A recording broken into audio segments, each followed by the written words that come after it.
जी हाँ फ्रेंड्स, ये नोटिस तो आप सभी को याद ही होगा जो एसएससी जीडी ने यहाँ पर निकाला था। और इस नोटिस में उन्होंने बात की थी, 1 नवंबर की नोटिस जारी हुआ था जिसमें उन्होंने बात की थी कि अगर आपको लगता है कि आपका फॉर्म रिजेक्ट हो सकता है तो आप उसको जो है करेक्शन कर सकते हैं, उसको सुधार सकते हैं। लेकिन बहुत सारे बच्चों ने इस बात को इग्नोर किया, जिसका अब दोस्तों उनको यहाँ पर जो है भुगतना पड़ रहा है इसका जो फल है। क्यों मैं आपको ये बात क्यों बोल रहा हूं? क्योंकि लाखों स्टूडेंट ऐसे हैं जिनके फॉर्म रिजेक्ट हो रहे हैं अब। जी हाँ, दिसंबर के महीने में अब उनके पास मैसेज आ रहे हैं और उनको बताया जा रहा है कि भाई साहब आपने जो इग्नोर किया था ना इस नोटिस को, अब आपको जो है इसकी सजा तो भुगतनी पड़ेगी। अब यहां पर मैं आप सभी को बता दूं, काफी सारे बच्चे बोल रहे थे मुझसे कि सर हमें पता कैसे चलेगा कि मेरा फॉर्म रिजेक्ट हुआ है या नहीं हुआ है, हम कैसे जान सकते हैं? हमारे तो स्टेटस पे सक्सेस दिखा रहा है, नॉट वेरीफाइड दिखा रहा है, तो हमें कैसे पता चलेगा? तो ये अनजान स्टूडेंट थे, इनको मैंने कई बार समझाया था लेकिन ये फिर भी नहीं समझे। लेकिन अब एसएससी ने उनको अच्छे तरीके से समझा दिया है। चलिए जानते हैं इस वीडियो के अंदर किन किन लोगों के फॉर्म रिजेक्ट हुए हैं और वो कैसे चेक कर सकते हैं, एसएससी ने उन्हें कौन सा मैसेज दिया है। चलिए फ्रेंड्स वीडियो को शुरू कर लेते हैं। दोस्तों वीडियो में आगे बढ़ने से पहले आप सभी को मैं अपने बारे में बता दूं कि भाई मैंने भी इस एग्जाम को 1 बार नहीं 2 बार नहीं 3 बार क्वालिफाई किया है और मेरा फाइनल सिलेक्शन हुआ है। और काफी सारे स्टूडेंट पूछते हैं कि भाई आपने कैसे इस एग्जाम को निकाला, हमसे तो 1 बार नहीं निकलता, आपने 3 बार कैसे निकाला? ऐसी कौन सी टेक्निक है जिससे आप इस एग्जाम को पास करते हैं? तो इस वीडियो के अंदर मैं एक छोटी सी टेक्निक आप सभी को बता रहा हूं। नई टेक्निक है भाई साहब, अगर आपने सीख ली ना तो एग्जाम को उधेड़ दोगे, बिल्कुल आराम से एग्जाम पास हो जाएगा। क्या है टेक्निक जानते हैं? ये जो ज्वाइनिंग लेटर देख पा रहे हो ना, ये आपके घर तक पहुंचेगा, आपके घर का पता पूछते हुए। अगर आपने स्मार्ट वर्क जान लिया, हार्ड वर्क नहीं, स्मार्ट वर्क। बहुत सारे बच्चे हार्ड वर्क करते हैं जिनसे उनका सिलेक्शन ना हुआ है और ना ही आगे होगा, क्योंकि स्मार्ट वर्क वाले बच्चे उनको पीछे छोड़ देते हैं। तो भाई आपको स्मार्ट वर्क सोचना है इस बार। हार्ड वर्क क्या होता है? हार्ड वर्क होता है दोस्तों किताबों से पढ़ना। बहुत सारी किताबें इकट्ठी कर ली आपने और आप उसमें से पढ़ रहे हो। लेकिन अब क्या हो रहा है देखो, सीबीटी प्रथम परीक्षा शुरू, यानी रेलवे में क्या हुआ कि प्रतियोगी पुस्तकों से नहीं आए प्रश्न, यानी जो आपकी किताबें हैं, जो बुक्स हैं, वहां से एग्जाम में क्वेश्चन नहीं आए, क्योंकि वो हार्ड वर्क करने वाले स्टूडेंट थे। स्मार्ट वर्क करने वाले, सेल्फ स्टडी करने वाले स्टूडेंटों को फायदा मिला। अभी स्मार्ट वर्क क्या है, कैसे आप एग्जाम पास कर सकते हैं और लोगों से आगे निकल सकते हैं, उसका तरीका जान लीजिए। देखिए फ्रेंड्स, 3 बार जो एग्जाम मैंने पास किया है वो ऐसे हवाबाजी में नहीं किया है, उसमें मेहनत लगती है और ये एग्जाम आप भी कर सकते हैं पास। बहुत इजी है भाई, ठीक है? बस तरीका पता होना चाहिए, मेथड पता होना चाहिए। एडवाइज में जो दे रहा हूं उसको सुनता ध्यान से। देखो भाई साहब, यहां पर मैं आप सभी को एक न्यू अनाउंसमेंट कर रहा हूं। हमारे 3 लाख सब्सक्राइबर कंप्लीट हो जाने की खुशी में मैं आप सभी को यहां पर एक ऐसा तोहफा दे रहा हूं जो आप बहुत ज्यादा खुश हो जाएंगे जान के। देखिए अब सिलेक्शन होगा आपका गारंटी के साथ, क्योंकि अब मैं आपको दे रहा हूं अपने खुद के नोट्स, जिनसे मैंने खुद एग्जाम पास किया है। पढ़िए वही जो एग्जाम आए। अब आपको ये नोट्स मिलेंगे कैसे, ध्यान से समझना भाई। इसके लिए दोस्तों आपको व्हाट्सएप पे आना है और ये जो नंबर आपकी फोन की स्क्रीन के सामने है 6396453592, इस नंबर पे बस हमें एक मैसेज कर देना है प्यारा सा कि सर हमें नोट्स चाहिए आपके। वो नोट्स आपको मिल जाएंगे 500 रुपये के नहीं, मात्र 200 रुपये में ये नोट्स अवेलेबल हो जाएंगे प्यारे साथी आप सभी को, ठीक है? और सिलेक्शन की 100% गारंटी मैं आपको दे रहा हूं, क्योंकि मैं खुद सेलेक्टेड हूं और आप लोगों को सिलेक्शन के लिए दोस्तों बता रहा हूं, क्योंकि मैंने इस एग्जाम को दोस्तों बहुत अच्छी तरीके से यहाँ पर दोस्तों चेक किया है और एक एक्सपीरियंस मुझे हो चुका है एग्जाम पास करते हुए।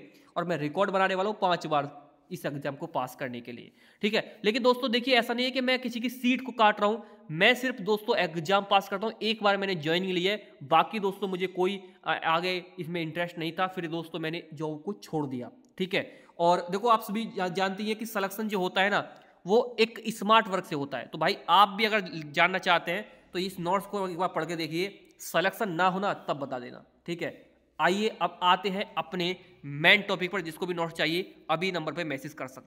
अब मैं आपको दिखाता हूँ वो सच्चाई जो दोस्तों आप सभी लोग नहीं समझ पाते हैं और जो है आप बोलते हैं कि भैया हमें तो पता भी नहीं चला, हमारा फॉर्म रिजेक्ट हो गया।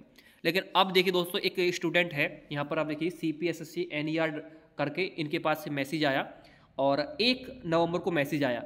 1 नवंबर को ही नोटिस निकाला था एसएससी ने, भर्ती बोर्ड ने, आप सभी को जानते ही हैं, जिसमें बताया था कि 5 से 7 नंबर के बीच में आप अपने फॉर्म में करेक्शन कर सकते हैं।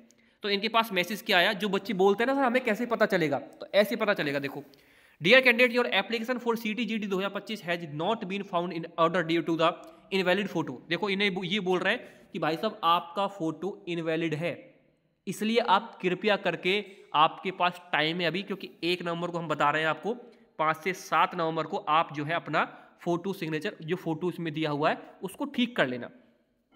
You can correct your application when window for application from correction is opened by the commission from 5/11/2024 से लेकर 7/11/2024।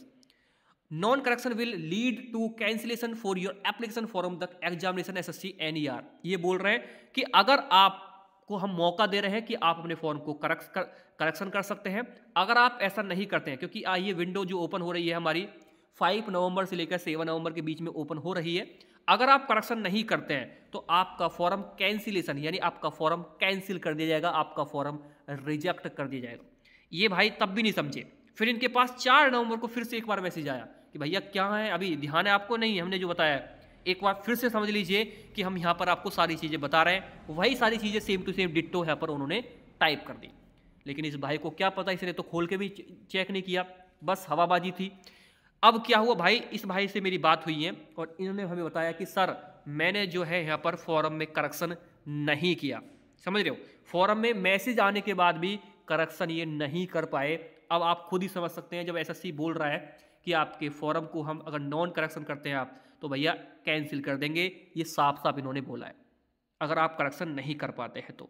क्योंकि इनका फोटो जो था वो इनवैलिड फोटो था, यानी सही से वो अपलोड नहीं हुआ था। अब यहाँ पर बात आती है उन लोगों के लिए जो ये सोच रहे हैं कि भैया मेरे पास मैसेज आया होगा, तो मेरे पास तो कोई मैसेज नहीं आया। अब ध्यान से समझ लीजिए, बहुत सारे बच्चे इस बात को नहीं समझ पाते हैं। मैं आपको 3 बात बताऊंगा, 3 बातों को ध्यान से समझ लेना। पहले तो वो स्टूडेंट जिनके पास ये मैसेज आया है, ठीक है, और उन्होंने जो है फॉर्म में करेक्शन कर दिया है, तो क्या वो क्या करें, उनका फॉर्म रिजेक्ट होगा या नहीं होगा? तो बिल्कुल नहीं होगा, यानी उनका फॉर्म रिजेक्ट नहीं है। मैसेज आने के बाद अगर आपने तुरंत ही उस पर विचार करके फॉर्म में करेक्शन करा दिया है तो बिल्कुल कोई दिक्कत नहीं होगी।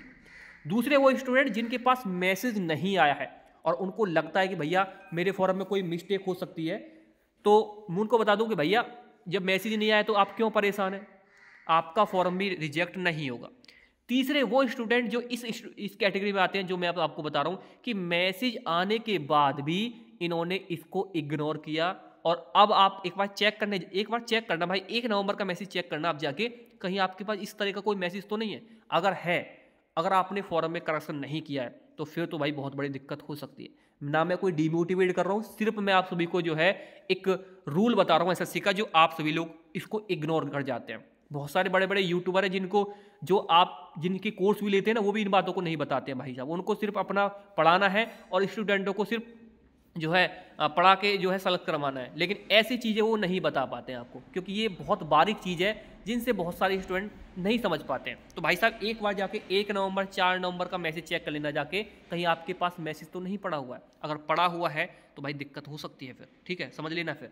इसलिए 2026 की वैकेंसी आ रही है, उसमें भी तैयारी कर सकते हो, लेकिन एक बार आपको मौका तो मिलेगा भाई, ठीक है, एक बार मौका मिलेगा, एक बार चेक करके जरूर जाना, तैयारी मत छोड़ना प्लीज़, ठीक है। और यहाँ पर अब कुछ नहीं हो सकता है, जिनके पास मैसेज आ गया है और फॉर्म में करेक्शन नहीं कर पाए वो, तो अब कुछ नहीं हो सकता है। अब सिर्फ आपको अपना एडमिट कार्ड का वेट करना है। शायद आपका 1% नहीं तो यहाँ पर जो है 10% या 20% चांस है कि आपका फॉर्म रिजेक्ट नहीं हो, क्योंकि SSC वाले सारी चीज़ें चेक करके ही वो करेंगे आपका फॉर्म रिजेक्ट, ऐसे कोई नहीं करता है, ठीक है।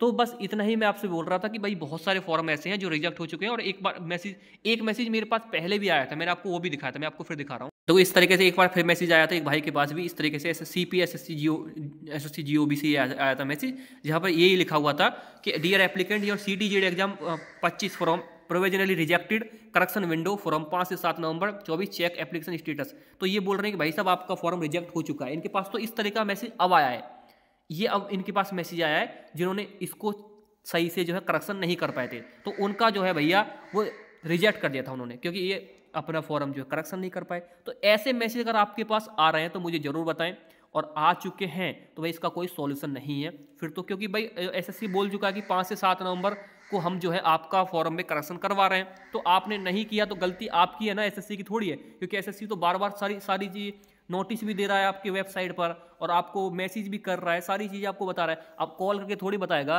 कि भैया ये आपका फॉर्म रिजेक्ट हो गया है, वो थोड़ी चीज़ें आपको भी समझनी पड़ेगी ना। तो ये था दोस्तों सारी चीज़ें जो मैं ना कि मेरा मकसद डराने का है ना डिमोटिवेट करना है, मेरा मकसद सिर्फ आपको आगाह करने का है ताकि आप गलती ना करें।